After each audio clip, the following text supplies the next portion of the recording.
Команды военно-патриотических клубов из районов Якутии съехали в столицу республики на 5-й республиканский слет юнармии. Мероприятие посетила даже руководитель аппарата главного штаба юнармии, олимпийская чемпионка по прыжкам в высоту Елена Слесаренко. А сегодня в нашей студии заместитель министра по делам молодежи и социальным коммуникациям Якутии Любовь Клюкина, а также члены команды военно-патриотического клуба «Мирю» Гаврил Бережнев и Саша Сергеев.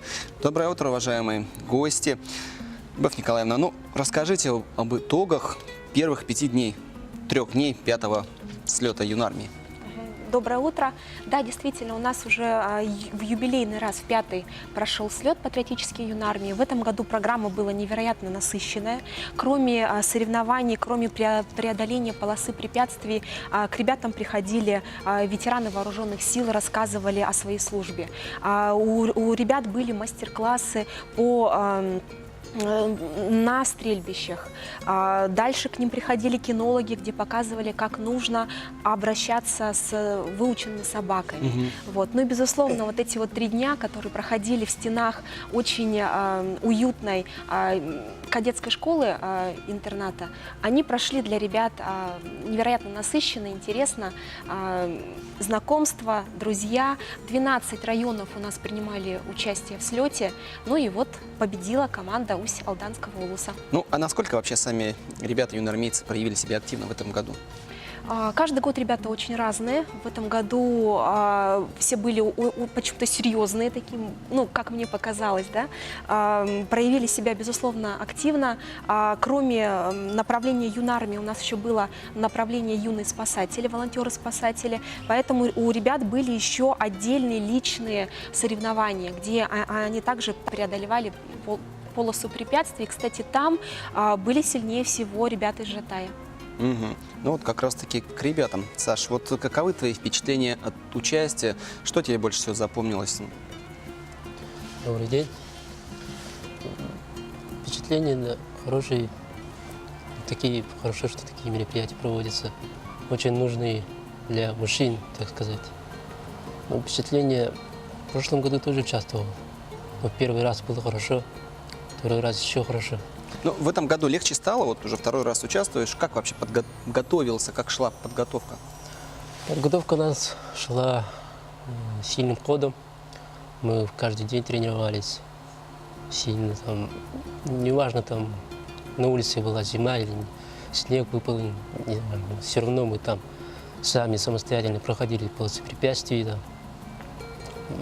Подготовка была хорошая, и на этом соревновании, так сказать, мы были готовы. Ну, как настоящий мужчина, ни снег, ни зной вам нипочем, да? Вот твой одноклубник Гаврил сейчас нашим телезрителям продемонстрирует одно из заданий, насколько я понимаю, да, которое было во время слета по сборке и разборке автомата.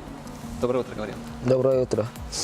Сперва снимаем магазин, потом предохранитель, заряжаем, стреляем на 45 градусов, снимаем пенал,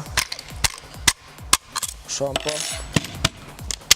крышку, потом обратный механизм, затворная рама.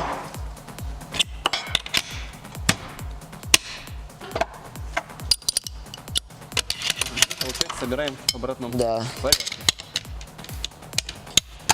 Быстро у ребят получается.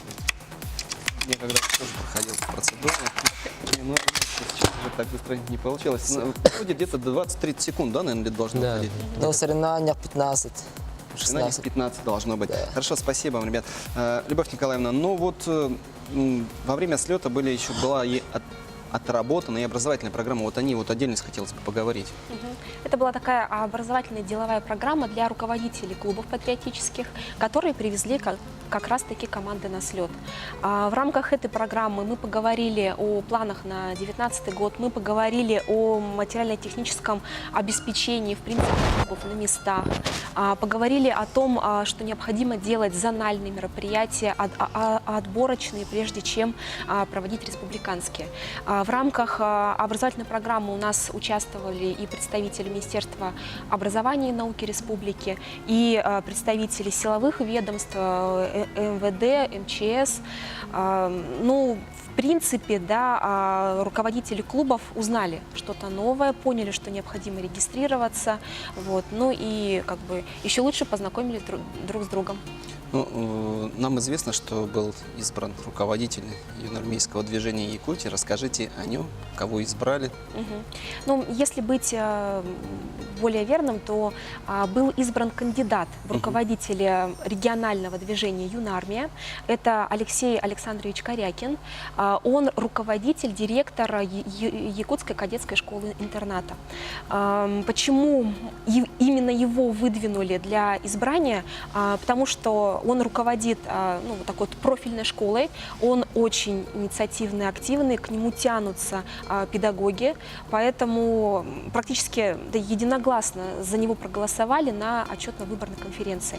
Ну а далее, 2 ноября, уже в Москве будет принято решение и утверждена или не утверждена его кандидатура. Любовь Николаевна, ну если очень коротко о планах по дальнейшему патриотическому воспитанию молодежи. Ну, как я уже сказала, необходимо, чтобы план был такой совместный, он у нас есть, он межведомственный, потому что патриотическое воспитание захватывает очень много областей, ведомств, то есть это и наше министерство, и Министерство образования, и муниципальное образование, где также есть ряд своих мероприятий. Наша задача сделать так, чтобы руководители клубов имели всегда поддержку, потому что это учителя, и чаще всего они вот тренируют ребят в свое свободное время. И это очень важно. Большое вам спасибо за участие в нашей передаче. Удачного вам дня, удачи ребятам. Ну а на этом новый день подошел к концу. Увидимся с вами в четверг.